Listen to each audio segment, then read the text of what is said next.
Feel great. I mean, surgery that I had, bouncing back for that is like, I'm hungry for it. Right. I'm ready to go again. I'm ready to catch 1,500 yards this year. I want to touch that 1,000 for sure. Okay. Yeah. That's it, huh? Yes. Coming here is a special place for me. One of the running backs that came out of my high school, Devontae Booker, made 1,000 yards, and I want to top that for sure. DJ and PK, it's 97.5, The Zone. PK, we just heard the guarantee. 1,000 yards. Holding himself accountable. Wayshawn Parker, Utah running back. I think it's a soft guarantee because I think it's almost a guarantee that he does get it. They've only been, so it's not an outrageous statement by him. It's a legitimate goal. And I would say if you just, and I don't think he has this, but if you just said 1,000, that would be underselling it. There have only been a couple times in the last decade that the Utes haven't had a 1,000-yard back. Obviously, when Zach Moss was here, he was doing it every year. The only thing he needs is health. That's it. That is exclusively it. If he's healthy, 85 yards a game and 1,000 yards seems like a gimme. I agree. I really believe it is. Now, 1,500 yards, that'd get your attention, wouldn't it? I think he's got a shot, man. You know, depending on how much they're going to give him the ball.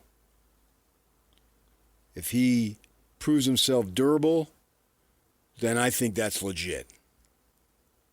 125 yards a game. Go get it. And we're looking at a 12-game number. We'll see how many games they actually play. Obviously, that number can go higher. Well, I think he can get it into 12 games. Right. Yeah. I like his confidence. He should. You know, he came here with Ottawaya, the running backs coach up there from Washington State, for specific reasons. And those reasons are going to be on display. They knew what they were getting. He knew what he's getting into. To me, it's not much of a mystery or surprise. Coach believes in player, player believes in coach. I think we will see it unfold exactly like Ute fans anticipate. Run it some more. Wayshawn will get his carries. Dampier will get his carries, and we'll see who else gets carries along the way. Right. I mean, if he treats an ankle or something, some of that might limit him, but I don't anticipate that. He is standing next to him. He's a solid kid body-wise. And so, you know, what can he do? My thing to see for him is how many tackles can he just run through and blow off? And what is his ability to get extra yards, the yards after contact? Run violently, Kyle Whittingham will say in the postgame. Yeah. He loves that expression. I don't know that he's necessarily a speed guy, put him on the edge and do those types of things. But that's where I'm wondering what they've got in Nate Johnson. You know, because he's super fast, but it doesn't seem like they have a defined role for him. I was surprised he came back. Well, number one, weren't we all? Because guys don't usually come back. And it isn't clear that he's the quarterback. Is he a receiver? Well, he's not the quarterback. I can tell you that much. And he's not the backup quarterback either. What is he? Right. Well, so he's running fly sweeps. What is he doing? I don't know. Slot receiver? I want to see. Some kind of Britton Covey role? Because I thought his speed last time around was underutilized. Agreed. He's just got some mop-up time. And get him in the open field. And he's a speed burner there. And it would be a shame not to use him. And you can use him in different ways. You know, maybe they can put him in a wildcat type situation and have him run. Although it's hard-pressed to be better the runner than Dampier. But maybe just give him a different look for the defense to keep them honest. And then, you know, if they show it in first 3 games, then the defenses in the conference may have to prepare for it, particularly that first game. Because that first game, it's funny, and I'm just going to totally contradict myself because the evidence will show.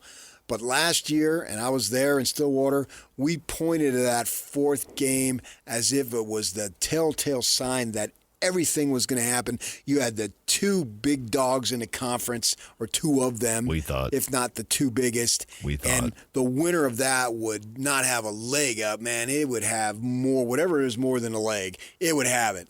And the Utes won it, and they went to 4-0 and 1-0. And I was fired up. And then they lost 7 straight games. Yeah, that's a shocker of all shocks. None of us, literally no one on the planet and in the galaxy would have thought that. So what am I going to do with that in mind? I'm going to build up the first conference game this year against Texas Tech like it's the biggest thing ever. Nice. Just like I did last year, and that turned out to be ridiculous.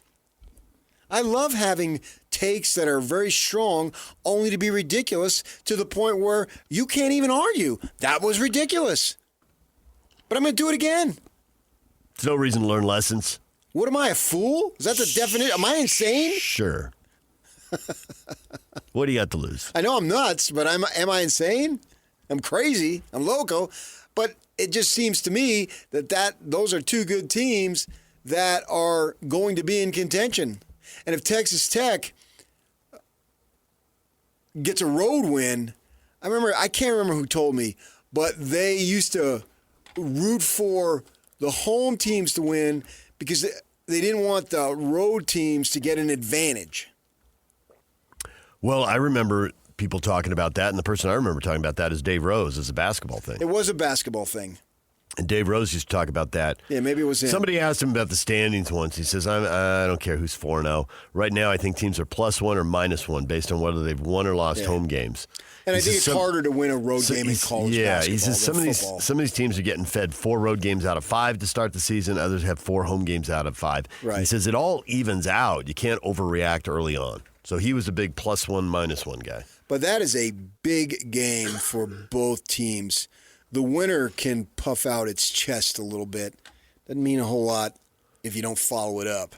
But I think that is a little bit of a peak because I think I picked Texas Tech to finish first, which to me, that's a big accomplishment. And that ought to be taken into more consideration than it is. We sort of blow that off and go to the next week. After the 9 games are done and who won. That even though the Devils won last year, and great, so puff my chest out, but you just played 9 games, and then you get down to 1 game, and they cause some turnovers, the ball bounces their way, and they blow out Iowa State. Well, good for them. But I think the committee, and especially the ones that, deciding the playoff brackets and all, you should take into consideration 9 games. Well, they did. SMU got in. And there was speculation. BYU didn't. Speculation about whether they would or they wouldn't. Right. But they finished, SMU, didn't they finish alone in first place? BYU was in a 4-way but then they tie. lost. Yeah. So they didn't let it all hang on that conference title game. I think that, They took into consideration and I'm fine first with place. that. I'm fine with that. But the problem is that they had the head-to-head matchup. Yep. But nevertheless, your point is made. I think winning a regular season conference title is hard. Should be celebrated. Yeah. That should be a plaque, or when they put the conference titles up on the press box wall or wherever, that should be put up there because that's a heck of an accomplishment. So I picked Texas Tech. The reality is, though, you got to win it the next week to get in, or at least to assure yourself of getting in. And I think probably this year with the 12-team format, we'll only see one again.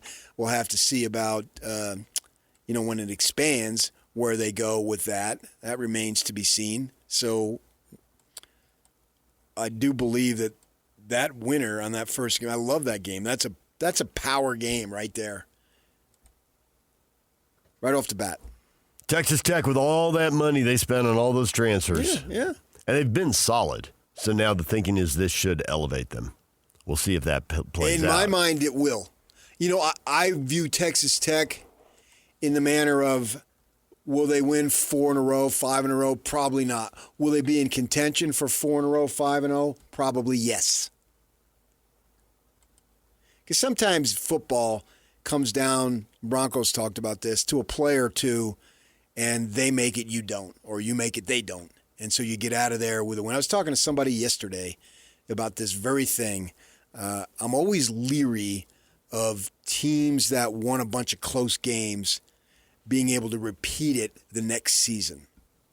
Yeah, it's funny because we were just talking about turnovers. You were leery of teams that forced a lot of turnovers a year ago because there can be, the tip ball that hangs in the air just long enough for the safety to get there versus the one that doesn't quite hang in the air long enough for the safety to get there. But I think in turnovers, you have to look at a much bigger sample than last year. what is your defense known for? That's what I said the other day about I'm There a are big styles. identity guy. Yeah, there are styles. There are teams that play for the turnovers. Who and there was are it? teams Peace that loved the 4 and a score. 4 and a score. Yeah. Which then, when they weren't getting turnovers last year and they were talking about that, and I can't remember which defensive player I asked, I said, have you ever heard the phrase 4 and a score? He's like, no, I don't know what you're talking about. It's like that just went away. And then Morgan and spring balls, we're bringing it back. Well, that was me down in Tempe on a given weekend. Really? 4 and a score, huh? Yak throws us right to break. That's it. Well, we got to 9 o'clock, and it went off the rails, so. Oh, that's not off the rails. Come on.